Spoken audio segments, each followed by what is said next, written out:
मैं मीडिया के ज़रिए पाकिस्तान के अवाम को कहना चाहता हूँ कि अगर रजीम चेंज की FIR बाजवा के ख़िलाफ़ काटी जाती, अगर डॉक्टर गिल को जिस तरह अगवा किया गया, जिस तरह बेलिबास किया गया, अगर उसकी FIR उन ज़िम्मेदार लोगों के ख़िलाफ़ जो है काटी जाती, जो कुछ मेरे साथ हुआ, मेरे ख़ानदान के साथ हुआ, जिस पर आज पूरी दुनिया लानत बेचती है उन लोगों के ऊपर कि जिन्होंने इतना बड़ा घिनौना किरदार अदा करके कानून को अपने हाथ में लिया।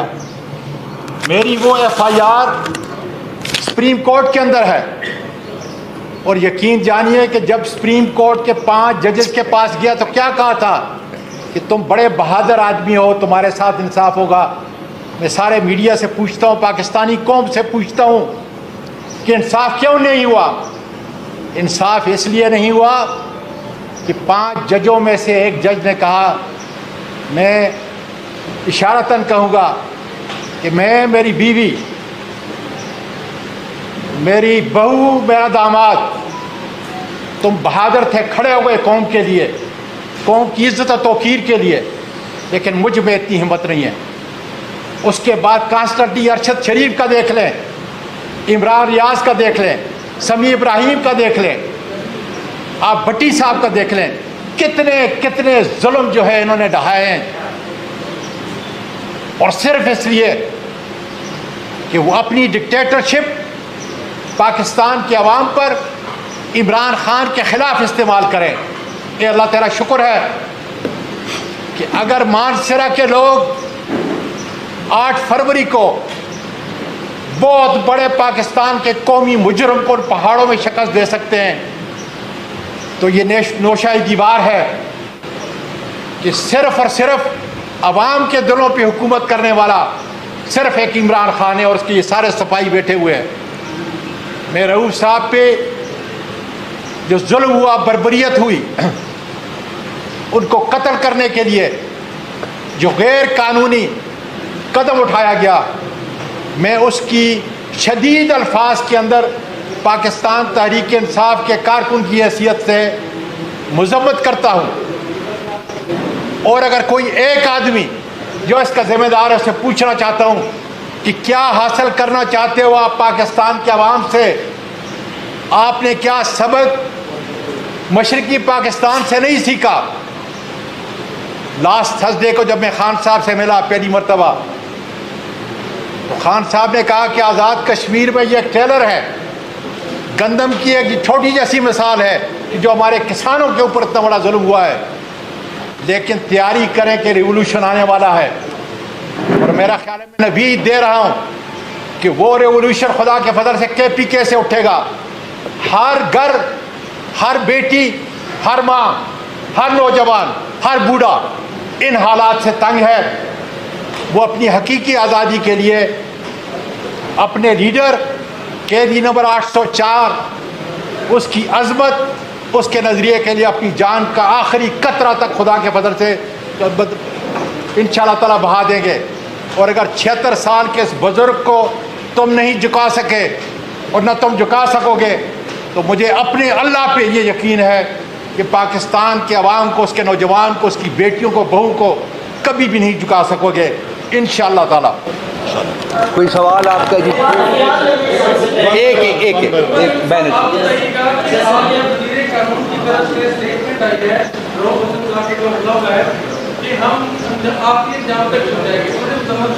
क्या आपको हुकूमत की तरफ से ये कहा गया कि हम हमलावरों को जहाँ तक पहुँचाएंगे? क्या आपका ट्रस्ट है हुकूमत पर? और दूसरा, आपने जो कहा कि हमारे पर भी हमला हो जाता है, टिक्का खान सानी साहब, सबसे बड़ा अच्छा सवाल है। देखें, वजीर कानून या ये कहता है तो सबसे पहले वो FIR में उन्होंने आए बाएं शाएं क्यों किया, उसको कवर FIR। देखें, हम लोग जिस माशरे का हिस्सा हैं, हम लोग फील्ड के लोग हैं। तरीक़ाकार होता है एक केस ख़राब करने का। बुनियादी चीज़ फर्स्ट इंफॉर्मेशन रिपोर्ट में जो चीज़ दायर होती है, केस आगे प्रोसिक्यूटर उसको लेके जाता है, उस पर इन्वेस्टिगेशन होती है, वो बुनियाद होता है। जब वहाँ पे आप कहते हैं कि जी एक मतलब आले के साथ वार किया गया, ओ भाई वो वार क्यों किया गया? ट्रैक कर रहे थे, ट्रेस कर रहे थे एक शख्स को, उनका रऊफ हसन साहब से कोई लेना देना नहीं, कभी ज़िंदगी में मुलाकात नहीं, कोई किसी किस्म का तनाज़ा नहीं, एक टारगेट किया गया, ट्रेस किया गया और उसके बाद एक असैसिनेशन कातिलाना हमला किया गया। लिहाजा ये ज़ुमरे में आता है टेररिज्म के। टेररिज्म के ज़ुमरे में लाने के लिए ये सब कुछ हम सारों पे ATA के पर्चे हुए हैं, हम पे तो ये एकदम कर लेते हैं, हमें ज़िम्मियों में भी डाल देते हैं, हमें पूरे मुल्क में डाल देते हैं, पर जहाँ पे हकीकी तौर पे आया है वहाँ पे क्यों नहीं डाला? ये जो वज़ीर कानून का जो स्टेटमेंट है ये झूठ पे मबनी है, इसको हम लोग रिजेक्ट करते हैं। हम तो PTI के फील्ड रिपोर्टर्स जो हैं जिनके आपके साथ ताल्लुक है, जिसकी वजह से हमें बड़ी तशवीश थी और इस वाक़े की भी हम मजम्मत करते हैं और यकीनन शायद आपके सवाल का जवाब नहीं था कि ये हमला किया गया है। दूसरा ये कि हम साथी ये कमेंट है मेरा कि रेस्ट होना चाहिए था, रेस्ट का इंतबार में आ जाते बात करने के लिए। तो उमर यूसुफ में कोई आपको पैगाम तो नहीं है पार्टी के दीगर रहनुमाओं को कि आप अगर सख्त रवैया या सख्त अल्फाज या फिर एस्टैब्लिशमेंट के हवाले से कुछ मौका अपनाएंगे तो ऐसा ही होगा? इसके साथ ही सवाल आज आपकी मुलाकात भी हमारे साथ रोज साहब काफ़ी देर रहे हैं, बात करते हैं तो खामोश करने की कोशिश की है। तो अब आप मुलाकात में जा रहे हैं, आप तहरीक में जान वो डालने जा रहे हैं, वो किस तरह के करवाए जा रहे हैं, उनसे किस तरह? देखिए जी, दो चीज़ें मैं आपको बात करता हूँ, शराजी साहब ने बात की, आपने बात की, दो चीज़ें आप याद रखें। यहाँ पे जो सब के सब साथी हैं ना, ये पुरानी तहरीक इंसाफ या पुरानी पार्टी नहीं रही है, ये फौलाद की बनी हुई पार्टी है। हम सारे लोगों ने मारे खाई हैं और बड़ा जुल्म हमने सहा है, हम लोग हटने वाले लोग नहीं हैं। तो जो भी कोई शख्स हो, मालूम हो ना मालूम हो, ज़मीनी मखलूक के ऊपर मखलूक हो, हमें उससे कोई गरज नहीं। हम एक चीज़ पे कायम है, जिस चीज़ को आप जिस चीज़ को शिकस्त नहीं कर सकते हैं वो है नज़रिया, वो है यहाँ पे जो नज़रिया दिल में होता है, जो कन्विक्शन होती है। वो हमारे लीडर इमरान खान साहब ने जब कहा ना कि इय्याका नअबुदु व इय्याका नस्तईन, हमने तो खौफ के बहुत पहले तोड़े हुए हैं, हमने तो कफन सर पे बांध के हम लोग निकले हुए हैं, हम लोग किसी से पीछे हटने वाले लोग नहीं हैं। यहाँ पे देख लें जितने आपके साथी यहाँ पे मौजूद है, कौन किसके ऊपर FIR नहीं है, किसके ऊपर जुल्म नहीं हुआ, किसके घरों पे रेड नहीं हुआ? क्या हम पीछे हटे हैं? नहीं, और ना ही हटने वाले हैं।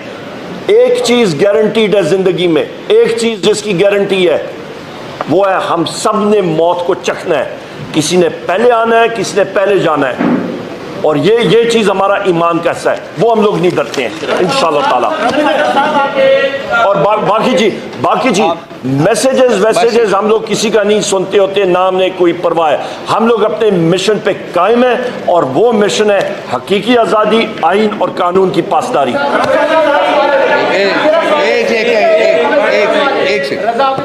मेरा सवाल यह है कि आपने कहा जुडिशल कमीशन, ये किस सतह कमीशन हो? सुप्रीम कोर्ट के जज हो, मौजूदा जज हो, साबिक जज हो, और ये मुतालबा आप किससे करें? आज़ाद जजेस साहब यहाँ पे आपका ये अभी चीफ जस्टिस हो, इस्लामाबाद हाई कोर्ट का हो, सुप्रीम कोर्ट के चीफ जस्टिस हो, उनको ये इनिशिएटिव लेना पड़ेगा।